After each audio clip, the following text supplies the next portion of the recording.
രണ്ടുപേരും നന്നായിട്ട് ചെയ്തിട്ടുണ്ട്.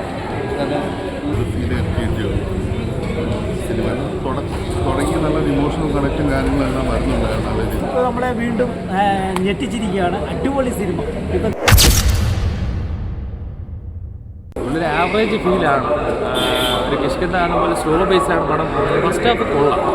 ഇൻ്റർവെല്ലൊക്കെ നല്ല ഒരു ഇതായിരുന്നു. കാരണം ഇൻ്റർവെല്ലാവും തന്നെ ഒരു സിനിമ തീരുന്ന രീതിക്ക് ആയി ഒരു സെക്കൻഡ് ഹാഫ് എന്താണ് എടുക്കുന്നതെന്നുള്ള രീതിക്കായിരുന്നു. പക്ഷേ സെക്കൻഡ് ഹാഫിൽ എവിടെയൊക്കെ കുറച്ച് എല്ലാവർക്കും മനസ്സിലാവത്തില്ല. ഇത്തിരി അതിബുദ്ധിജീവികൾ മാത്രം മനസ്സിലാക്കുന്ന രീതിക്കുള്ള ക്ലൈമാക്സ് കൊണ്ടുവന്നു പടം. അങ്ങ് ക്ലൈമാക്സ് കൊള്ളാം, കുഴപ്പമില്ല, നല്ല ആവറേജാണ് പടം. ഒരു ബ്ലോക്ക് ബസ്റ്റർ നമ്മുടെ ജിത്തു ജോസഫിൻ്റെ മെമ്മറീസോ ദൃശ്യമോ ആ ലെവലല്ല. നല്ല സിനിമയായിരുന്നു, എനിക്കിഷ്ടപ്പെട്ടു. ബാക്ക്ഗ്രൗണ്ട് മ്യൂസിക്കൊക്കെ നല്ലതാണ്, എല്ലാവരും നന്നായിട്ട് അഭിനയിച്ചിട്ടുണ്ട്. എനിക്കിഷ്ടപ്പെട്ടു. ഞാൻ വലിയ എക്സ്പെക്ടേഷൻ ഒന്നും ഇല്ലാതെ പോയി കണ്ടതാണ്, അതുകൊണ്ട് നല്ല പടമായിരുന്നു. എല്ലാവരും നല്ല ആക്ടിങ്, നല്ല ബാക്ക്ഗ്രൗണ്ട്, കണ്ടോണ്ടിരിക്കാം. നല്ല സിനിമ നല്ലതായിരുന്നു, വളരെ നല്ലതായിരുന്നു. ഞങ്ങളുടെ കാണിച്ചു ഭയങ്കര സസ്പെൻസ് ആണ്. നമുക്കൊന്നും പിടിയിട്ടില്ല. നമുക്ക് ക്ലൈമാക്സ് വരെ ഇരുന്ന സിനിമ കണ്ടാൽ മാത്രമാണ് എന്താണെന്ന് മനസ്സിലാവുള്ളൂ. കാരണം സസ്പെൻസ് ഡ്രാമ ആയതുകൊണ്ടൊന്നും പറയുന്നില്ല. ഇമോഷണലി ഭയങ്കര കണ്ടന്റഡ് ആയിട്ടുള്ള ഒരു മൂവിയാണ്. എനിക്കൊന്ന് ജിത്തു ചേട്ടൻ്റെ വൺ ഓഫ് ദ ബെസ്റ്റ് മൂവീസിലുണ്ടായിരുന്നു.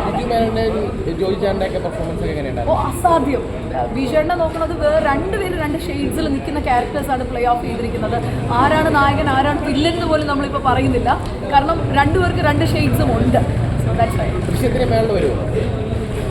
അയ്യോ, രണ്ട് നോഡിലുള്ള പടമാണ് ദൃശ്യം. ലാൽ സാറിൻ്റെ ഈ പറഞ്ഞാൽ ഓൾറെഡി ഒരു മുൻധാരണകൾ, 2 പാർട്ട് ഭയങ്കര ഹിറ്റായിട്ട് 3ാമത്തെ പാർട്ടിന് നമ്മൾ വെയിറ്റ് ചെയ്യുന്നു. ഇതിപ്പം ഈ ഒരു വലതുവശത്തെ കള്ളൻ ആദ്യത്തെ ഒരു നോട്ടിൽ. പക്ഷേ this was truly A suspense.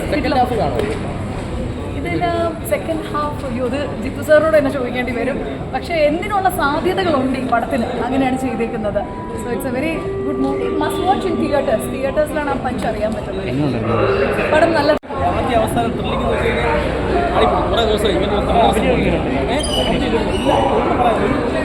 ഇടയ്ക്കുള്ള മിസ്റ്റേക്സ് ഒക്കെ ഉണ്ട്. പക്ഷേ പുള്ളി പറയുന്ന പോലെ തന്നെ നല്ലൊരു പൊടിയുടെ ത്രില്ലർ വരുമ്പോഴത്തേക്ക് അതിൻ്റെ ഇടയിൽ 1-2 ലോജിക് മിസ്റ്റേക്സ് ഒക്കെ വരും. അത് നമ്മൾ നോക്കി അതിനേക്ക് ഇഴകി നമ്മൾ പരിശോധിക്കാൻ നമുക്ക് തിയേറ്ററിനകത്ത് ത്രില്ലിംഗ് ആയിട്ടുള്ള അനുഭവം തരുന്നുണ്ടോ മാത്രം നോക്കില്ല. അങ്ങനെ നോക്കുമ്പോഴത്തേക്കും അത് ആരൊക്കെ സിനിമ തുടങ്ങി നല്ല ഇമോഷണൽ കണക്റ്റും കാര്യങ്ങളെല്ലാം വരുന്നുണ്ടായിരുന്നു. നല്ല രീതിയിൽ എന്തോ പറയാൻ ഒരു ലോജിക്കില്ലാത്ത കല്ലുകടി പറഞ്ഞാൽ പിന്നെ സ്പോയിലറായി പോകും. നമ്മളിങ്ങനത്തെ ഒരു ലോജിക്കലി നോക്കുന്ന അങ്ങനെ നോക്കുമ്പോഴത്തേക്കും പിന്നെ സെക്കൻഡ് ഹാഫിൽ മീൻസ് എന്തൊക്കെയോ അതിബുദ്ധി സ്ക്രിപ്റ്റ് അതാണ് നിരാശന ചെയ്യുന്ന പോലത്തെ ഒരു അതിബുദ്ധി ഭയങ്കര അതൊക്കെ ഒരു അങ്ങനെ കാണിച്ചിട്ടാണ് ചെയ്തിരിക്കുന്നത്. അത് എല്ലാവർക്കും ഇഷ്ടപ്പെടാൻ നിരവധി പേർക്ക് എല്ലാവർക്കും ഇഷ്ടപ്പെടാൻ ചാൻസ് ഉണ്ട്. പക്ഷേ എനിക്ക് വലിയ രീതിയിലാണ് എങ്ങനെ ഉണ്ടായിരുന്നു? നമ്മുടെ ജിത്തു ജോസഫ് നമ്മളെ വീണ്ടും ഞെട്ടിച്ചിരിക്കുകയാണ്. അടിപൊളി സിനിമ. ഇപ്പോൾ ദൃശ്യം 3 ഇറങ്ങുന്നതിന് മുമ്പേ ഞങ്ങൾ ശരിക്കും പറഞ്ഞാൽ നമ്മളെ ജിത്തു ജോസഫ് വന്നിട്ട് വീണ്ടും ശരിക്കും ഒന്ന് തരിപ്പിച്ച് നിർത്തിയിരിക്കുകയാണെന്ന് തന്നെ പറയാം. അടിപൊളി, ഒരു ലാഗുമില്ല, ഒരു ഇതുമില്ല. നമുക്ക് അവസാനം വരെ നമ്മളെ ഒരു എന്താ പറയുക അങ്ങോട്ടോ ഇങ്ങോട്ടോ അനങ്ങാൻ പോലും സമ്മതിക്കാത്ത രീതിയിലുള്ള അടിപൊളി സിനിമ. ഭയങ്കര ഒരു ത്രില്ലിങ് അല്ല, നമ്മൾ ഭയങ്കര ഒരു ക്രൈം ത്രില്ലർ പോലെ അല്ല, പക്ഷേ സാധനം നമ്മളെ ശരിക്ക് ഇരുത്തി കാണിക്കുന്ന അടിപൊളി ഒരു സിനിമ തന്നെയാണ്. വലതുവശത്തെ കള്ളെന്നുള്ള പേരിനോട് 100% യോജിക്കുന്ന ക്ലൈമാക്സ് തന്നെയാണ് ഇതിനെ കൊണ്ടുവരുന്നത്.